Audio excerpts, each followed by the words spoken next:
오늘 하나님께서 우리에게 주시는 말씀은 학개 1장 1절부터 11절까지의 말씀입니다. 학개 1장 1절부터 11절까지의 말씀입니다. 하나님의 말씀을 한 목소리로 봉독하시겠습니다. 다리오 왕 제2년 여섯째 달 곧 그 달 초하루에 여호와의 말씀이 선지자 학개로 말미암아 스알디엘의 아들 유다 총독 수룹바벨과 여호사닥의 아들 대제사장 여호수아에게 임하니라. 이르시되 만군의 여호와가 이같이 말하여 이르노라. 이 백성이 말하기를 여호와의 전을 건축할 시기가 이르지 아니하였다 하느니라. 여호와의 말씀이 선지자 학개에게 임하여 이르시되 이 성전이 황폐하였거늘 너희가 이때에 판벽한 집에 거주하는 것이 옳으냐. 그러므로 이제 만군의 여호와가 이같이 말하노니 너희는 너희의 행위를 살필지니라. 너희가 많이 뿌릴지라도 수확이 적으며 먹을지라도 배부르지 못하며 마실지라도 흡족하지 못하며 입어도 따뜻하지 못하며 일꾼이 삭슬 받아도 그것을 구멍 뚫어진 전대에 넣음이 되느니라. 만군의 여호와가 말하노니 너희는 자기의 행위를 살필지니라. 너희는 산에 올라가서 나무를 가져다가 성전을 건축하라. 그리하면 내가 그것으로 말미암아 기뻐하고 또 영광을 얻으리라. 여호와가 말하였느니라. 너희가 많은 것을 바랐으나 도리어 적었고 너희가 그것을 집으로 가져갔으나 내가 불어버렸느니라. 나 만군의 여호와가 말하노라. 이것이 무슨 까닭이냐. 내 집은 황폐하였으되 너희는 각각 자기의 집을 짓기 위하여 빨랐음이라. 그러므로 너희로 말미암아 하늘은 이슬을 그쳤고 땅은 산물을 그쳤으며 내가 이 땅과 산과 곡물과 새 포도주와 기름과 땅의 모든 소산과 사람과 가축과 손으로 수고하는 모든 일에 한제를 들게 하였느니라. 아멘.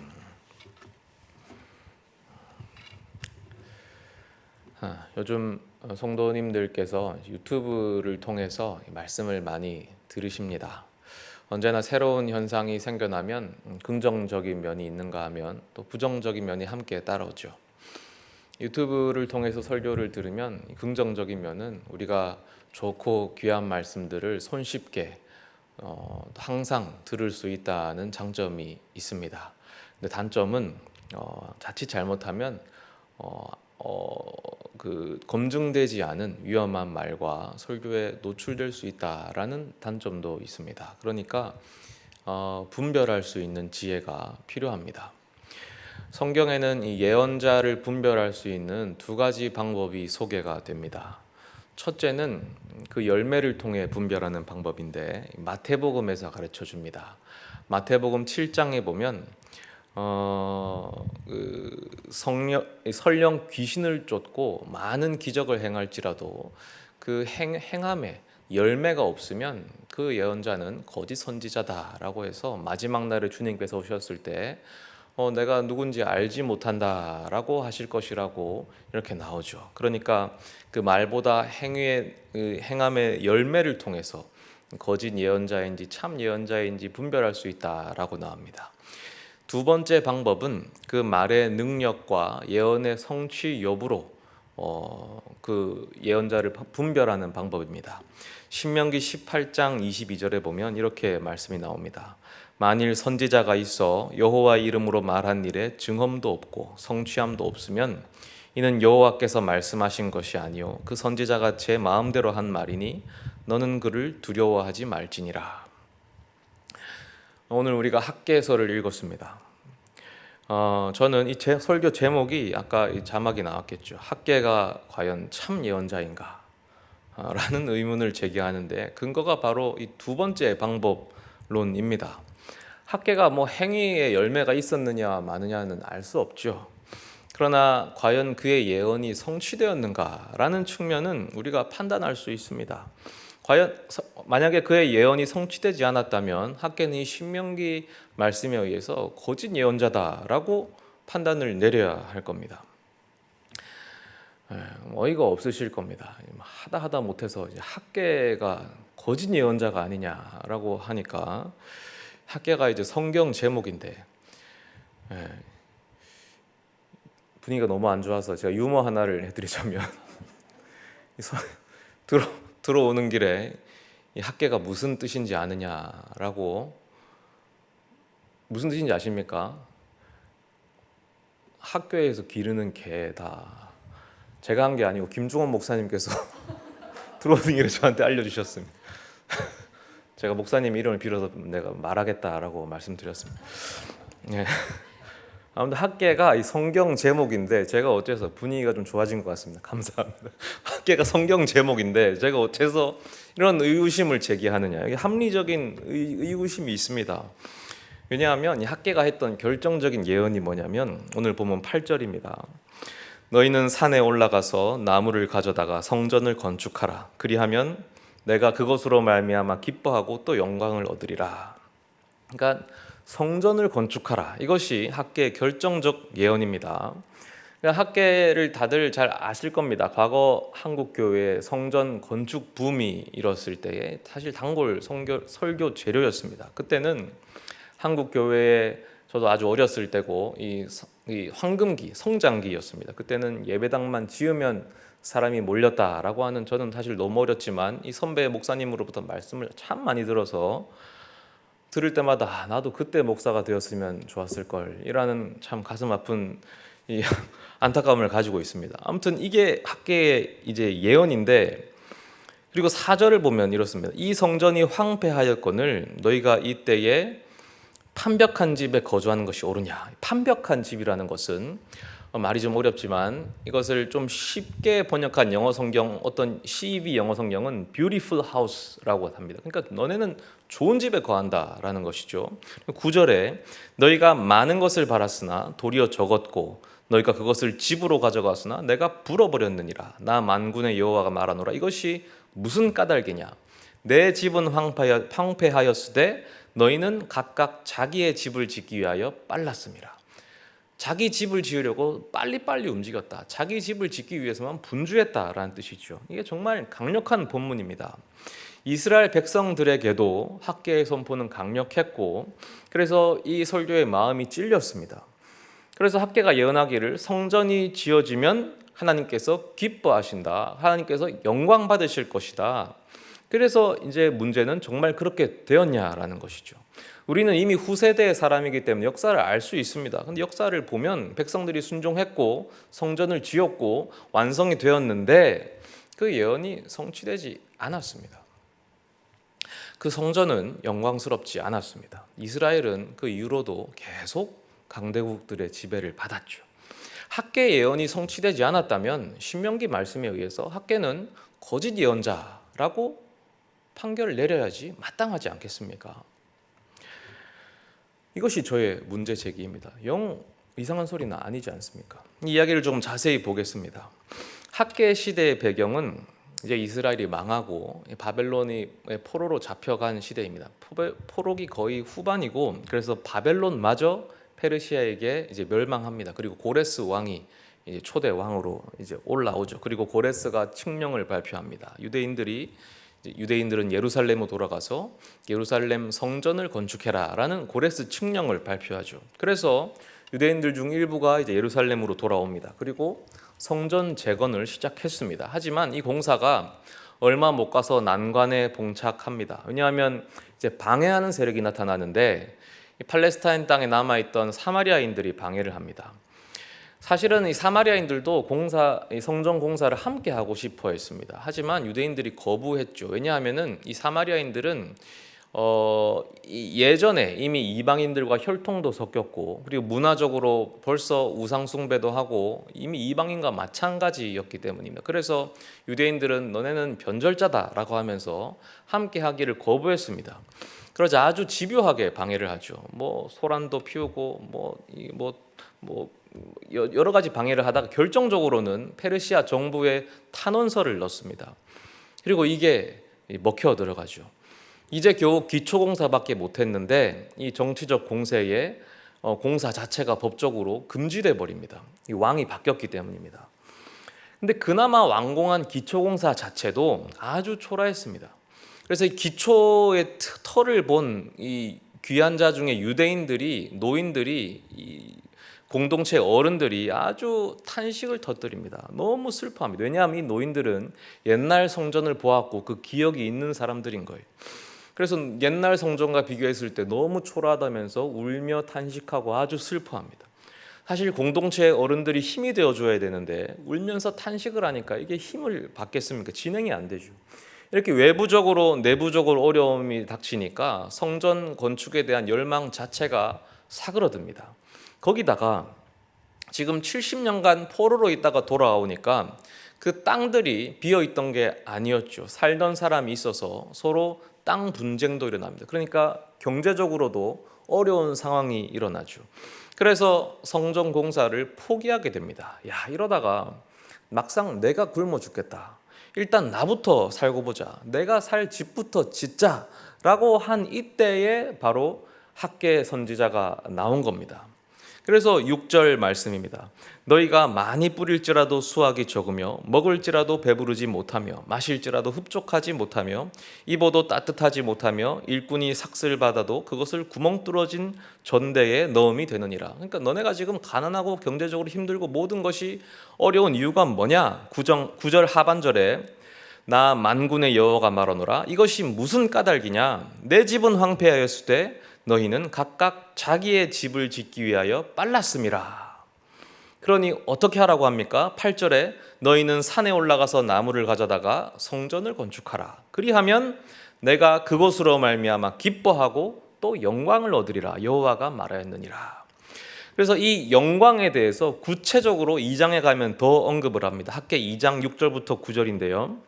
만군의 여호와가 이같이 말하노라. 조금 있으면 내가 하늘과 땅과 바다와 육지를 진동시킬 것이요 또한 모든 나라를 진동시킬 것이며 모든 나라의 보배가 이르리니 내가 이 성전의 영광이 충만하게 하리라. 8절에 은도 내 것이요 금도 내 것이라. 만군의 여호와의 말이니라. 이 성전의 나중 영광이 이전 영광보다 크리라. 엄청난 약속을 주죠. 금은 부하가 다 모일 것이고 나중 훨씬 더 영광스러울 것이다. 학계 2장 21절 22절은 또 이렇습니다. 너는 유다 총독 스룹바벨에게 말하여 이르라. 내가 하늘과 땅을 진동시킬 것이요 여러 왕국들의 보좌를 엎을 것이요 여러 나라의 세력을 멸할 것이요 그 병거들과 그 탄자를 엎어뜨리리니 말과 그 탄자가 각각 그 동료의 칼에 엎드러지리라. 군사적으로도 강대국이 될 것이라는 예언을 줍니다. 그러니까 새로 지은 성전은 경제적으로도 부강하고 군사적으로도 막강해질 것이라는 그 예언을 한 것입니다. 성전만 지으면 이렇게 될 것이다 라는 예언이 학계를 통해서 왔는데 그렇게 되었냐라는 것이죠. 그렇게 안 되었죠. 이게 성취되어야지 학계가 참 예언자이고 성취 안 되었으면 학계는 거짓 예언자입니다. 이 학계의 메시지에 유대인들이 다 감동이 되었습니다. 감동이 될 수밖에 없죠. 그러니까 성전 재건 운동이 다시 재개됩니다. 성공적으로 성전이 완성돼요. 하지만 예언과 같은 일이 일어나지 않습니다. 성전이 완성되었지만 금은보화가 몰려들지도 않고 군사적으로 막강해지지도 않아요. 열방의 약소국이었던 이스라엘 처지가 그대로였습니다. 솔직히 유대인들이 어떤 생각이 들겠습니까? 속았다라는 생각이 들지 않겠습니까? 그때 그들을 상대로 회개 운동을 벌였던 게 에스라입니다. 에스라가 나와서 아니다.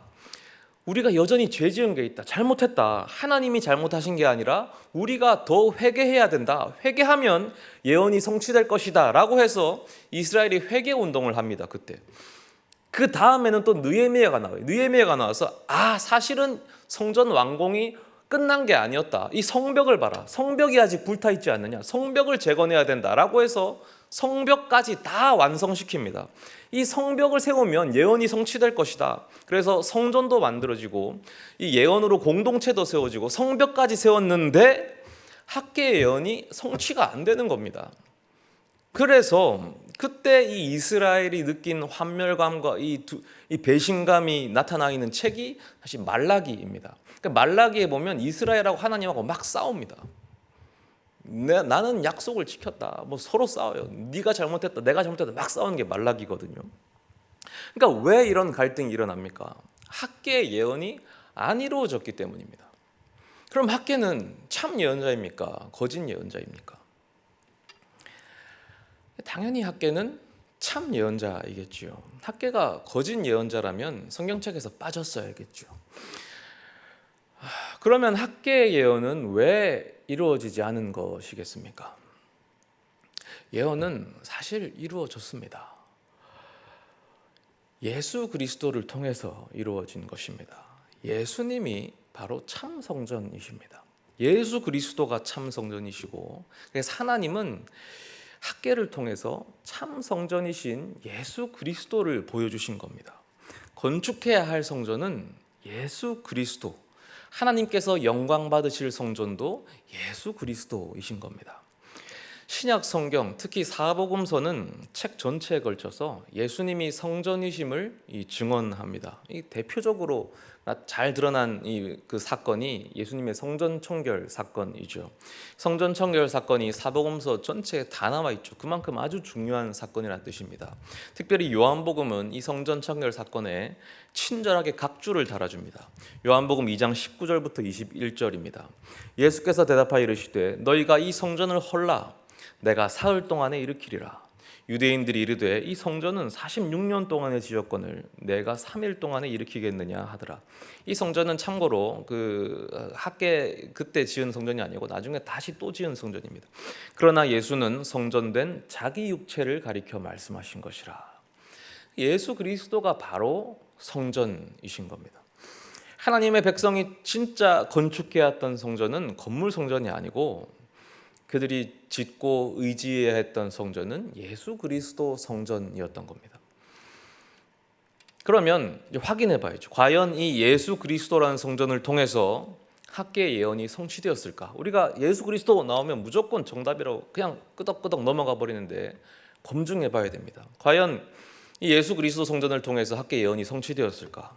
학계의 예언, 첫째, 하나님이 기뻐하시고 둘째, 영광을 받으신다 하죠. 마가복음 1장 11절에 하늘로부터 소리가 나기를 너는 내 사랑하는 아들이라 내가 너를 기뻐하노라. 기뻐하시죠. 요한복음 13장 31절에 그가 나간 후에 예수께서 이르시되 지금 인자가 영광을 받았고 하나님도 인자로 말미암아 영광을 받으셨도다. 이 예수님 예수 성전으로 말미암아 기뻐하시고 영광을 받으시죠. 그리고 학계 2장에서는 건축된 성전으로 말미암은 막강한 경제적 부와 이 군사력이 예언되어 있었습니다. 이게 좀 이상하죠. 근데 이게 무시되어서는 안 되거든요. 근데 예수님 우리가 알다시피 아주 가난하셨고 또 힘없이 폭력에 희생되어 십자가에서 돌아가셨지 않습니까? 그럼 예언이 성취된 게 맞을까요? 고린도후서 8장 9절 우리 주 예수 그리스도의 은혜를 너희가 알거니와 부요하신 이로써 너희를 위하여 가난하게 되심은 그의 가난함으로 말미암아 너희를 부요하게 하려 하심이라. 그리고 마태복음 26장 52절부터 54절 이에 예수께서 이르시되 내 칼을 도로 칼집에 꽂으라. 칼을 가지는 자는 다 칼로 망하니라. 너는 내가 내 아버지께 구하여 지금 12군단 더 되는 천사를 보내시게 할 수 없는 줄로 아느냐. 내가 만일 그렇게 하면 이런 일이 있으리라는 성경이 어떻게 이루어지겠느냐. 예수님은 부요하신 분이시고 막강한 군사력을 가지신 분이십니다. 다만 우리의 구원을 위하여 잠시 그것을 내려놓으셨을 뿐이죠. 예수님은 학계 예언의 완벽한 성취이십니다. 예수님은 예언된 그 성전이시죠. 예수님의 오심으로 학계 예언이 완벽히 성취된 것입니다. 학계는 참 예언자 맞습니다. 그런데 이 신약 성경의 증언은 여기서 끝나지 않죠. 예수님께서는 성령님을 우리에게 이제 보여주셨습니다. 이 성령님이 우리 안에 내주하시면 이제 하나님의 영이 거하시는 그곳이 성전이 되는 겁니다. 학계의 예언자가 과연 이런 심오한 신비까지 알았을지는 모르겠습니다. 그러나 하나님께서 학계를 통해서 하셨던 말씀은 오늘날 우리에게까지 그 능력이 발휘되는 것입니다. 우리들도 성전을 건축해야 합니다. 과연 이 성전을 건축하라라는 말씀이 뭐겠습니까? 이 예배당, 건물 성전을 건축하라라는 뜻이겠습니까? 결코 그렇지 않겠죠. 쉽게 생각하면 우리 몸으로 이 성전을 세워 나가야 한다라는 뜻인데 그 뜻이 정확히 무엇인가를 고민해 봐야 합니다. 우리 몸으로 어떤 성전을 건축해야 하냐라고 하면 예수 그리스도 성전을 건축해야 하는 것입니다. 그럼 예수 그리스도 성전을 건축하려면 어떻게 해야 할까요? 내가 깎여 나가야 합니다. 내가 깎여 나가고 내가 죽어야 합니다. 내가 하나의 돌이 되어서 그저 하나의 재료가 되어서 건물을 세워 나가야 합니다. 그래야 건물이 완성이 되는 겁니다. 내가 죽지 않으면 건물은 세워지지 않습니다. 내가 깎여서 벽돌이 되고 건축에 알맞은 재료로 변해야지만, 알맞은 쓰임새로 사용되어야지만 건물이 세워집니다. 사실 이 기독교 안에, 교회 안에는 신앙의 이름으로 포장된 신앙 이기주의가 얼마나 많은지 모릅니다. 이것은 심지어 이 목사님들 사이에도 아주 많습니다. 물론 훌륭한 목사님들도 정말 많습니다. 하지만 이 목사님들 사이에서도 참 이 다툼이 많고 싸움이 많죠. 제가 예전에 아주 인상적인 기사와 댓글을 봤습니다. 기사에는 목사님 두 분이 칼부림을 했답니다. 뭐 돈 문제 나는 게 얽혔겠죠. 충격적이죠. 칼부림을 했는데 얼마나 심각하게 싸웠으면 칼을 들고 싸웠겠습니까? 근데 거기에 댓글로 이렇게 달려 있었습니다. 서로 천국 먼저 보내주려는 모습이 참 보기 좋습니다. 목사님들이 물론 그렇게 아주 너무 특이한 케이스지만 그렇게 드러내놓고 싸우진 않는데 그 이면에서 싸우죠. 서로 더 올라가기 위해서 서열을 다투고 이권을 다투고 치열하게 싸웁니다. 물론 저라고 여기서 자유로울 수는 없습니다. 다 똑같은 사람들입니다. 이것이 인간의 본성이겠죠. 그래서 사람이 모인 것이면 어디든지 당연히 있는 이야기입니다. 근데 당연히 있다고 해서 당연히 있어야겠습니까? 바울이 뭐라고 합니까? 우리가 지금 새벽에 묵상하고 있는 로마서 본문입니다. 아마 셀 모임에서도 여러 셀이 나누셨을 것입니다. 로마서 12장 1절과 2절에 2절만 봐도 되겠습니다. 너희는 이 세대를 본받지 말고 오직 마음을 새롭게 함으로 변화를 받아 하나님의 선하시고 기뻐하시고 온전하신 뜻이 무엇인지 분별하도록 하라. 이 세대를 본받지 말고 다 있다고 해서 다 한다고 해서 똑같이 해야겠습니까? 내가 죽어야죠. 내가 죽고 내가 지고 내가 더 내려가고 나아가서 내 공동체도 죽어야 되고 더 나아가면 사실 심지어 내 교회도 죽어야 됩니다. 나만 더 잘 되어야 되는 그런 신앙으로는 결코 예수 그리스도라고 하는 그 성전을 건축할 수가 없습니다. 학개 1장 4절 오늘 본문 다시 보시면 이 성전이 황폐하였거늘 너희가 이때 판벽한 집에 거주하는 것이 옳으냐. 9장 하반절에 이것이 무슨 까닭이냐. 내 집은 황폐하였을 때 너희는 각각 자기의 집을 짓기 위하여 빨랐습니다. 각각 자기 집을 짓기 위해 빠르다면 자기 집을 짓는데 온 정신이 쏟아져 있고 그것만을 위해서 기도하고 있다면 예수 그리스도 성전은 황폐해지는 겁니다. 우리 역시 마찬가지입니다. 우리 기도 제목들을 한번 보십시오. 우리는 우리 교회의 회복이 1순위 기도 제목이죠. 당연히 기도해야 됩니다. 이것은 하나님의 뜻입니다. 우리 교회에 회복하는 것은 하나님의 당연한 뜻이고 하나님이 원하시는 바입니다. 그러나 잊지 말아야 할 것은 잘못됐다는 것이 아니라 우리가 잊지 말아야 할 것은 우리 교회가 무엇을 위해 회복되어야 하느냐라는 것입니다. 우리 교회가 회복될 때, 우리 교회가 회복되고 부흥되고 더 발전해 나갈 때 무엇을 위해 그렇게 되어야 하느냐는 것입니다. 단순히 우리가 잘 되기 위함입니까? 그 안에 있는 내가 잘 되기 위함입니까? 예수 그리스도 성전을 건축하기 위함입니다. 이게 이해되십니까? 단순히 내가 은혜 받고 내가 더 좋아지기 위해서가 아니라 예수 그리스도가 살기 위해서 우리 교회가 잘 되고 내가 잘 돼야 되는 겁니다. 내 가정이 잘 돼야 되는 것이죠. 때로는 예수 그리스도가 잘 되기 위해서는 내가 죽을 수도 있고 내 가정이 죽을 수도 있고 우리 교회가 죽을 수도 있는 겁니다. 우리는 예수 그리스도를 위해 존재하는 것입니다. 하나님은 훨씬 크신 분이십니다. 우리 교회 너머에 계신 분이시죠. 하나님을 우리 생각에 가두면 안 됩니다. 우리 기쁜 소식 교회는, 그리고 우리 가정은, 우리 셀은, 나는 그리스도 성전을 건축하는 하나의 도구가 될 뿐이죠. 그리스도를 위해서는 우리 교회도 얼마든지 죽을 각오가 되어야 됩니다. 교회도 죽어야 하고 우리 가정도 죽어야 하고 나도 죽어야 합니다. 오늘 학개의 예언은 결코 성전 건물을 지으라는 말씀이 아니죠. 내 성전을 지어 올리라는 이야기가 아니고 오히려 이 성전을 헐라 내가 사흘 안에 일으키리라 하셨던 예수님의 예언과 일치하는 그런 말씀입니다. 내 방식의 신앙을 허물고 고집을 허물고 내 교만을 허물고 예수 그리스도 앞에 복종하라라는 말씀입니다. 이 명령을 과연 지킬 수 있겠습니까? 이게 상당히 어렵거든요. 어떻게 이걸 할 수 있을까요? 사실은 쉽습니다. 왜냐하면 우리는 이미 완성된 성전이기 때문입니다. 이것이 놀라운 신비입니다. 우리가 억지로 성전을 어떻게 짓지라고 고민하다가 발견하는 것은 우리가 이미 완성된 성전이라는 사실입니다. 고린도전서 3장 16절에 너희는 너희가 하나님의 성전인 것과 하나님의 성령이 너희 안에 계시는 것을 알지 못하느냐. 이 구절이 고린도전서에서 발췌되었다는 사실을 주목하셔야 됩니다. 고린도 교회는 정말 역사상 최악의 교회 중에 하나입니다. 저는 개인적으로 고린도 교회를 공부하면서 이 초대 교회에 대해 가졌던 환상을 다 파괴해 버렸습니다.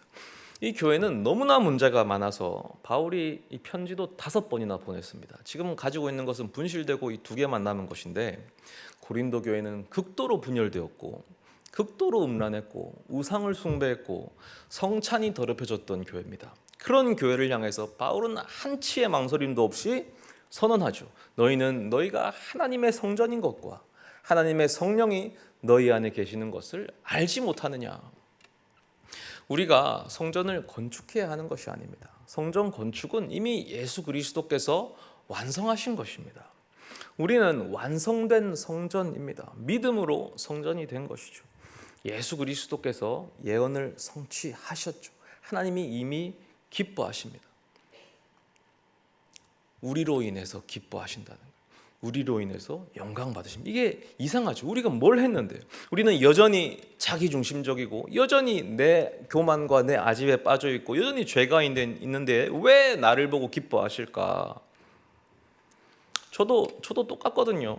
저는 제가 솔직한 말씀을 드리면 제가 기도를 할 때 제 기도의 사실 대부분의 시간은 제 자신과의 싸움입니다. 제가 잘 되고 싶은 생각이 너무 많아요. 제가 목사라서 대단한 게 아니고 정말 부끄러운 정말 하찮은 사람 중에 한 명입니다. 제가 기도하는 정말 8할 9할의 시간은 너무 죄송합니다. 여러분 기도할 시간이 없어요. 내 기도하기 바빠요. 내 자신, 내 안에 있는 죄성과 싸우기에 시간이 모자라요.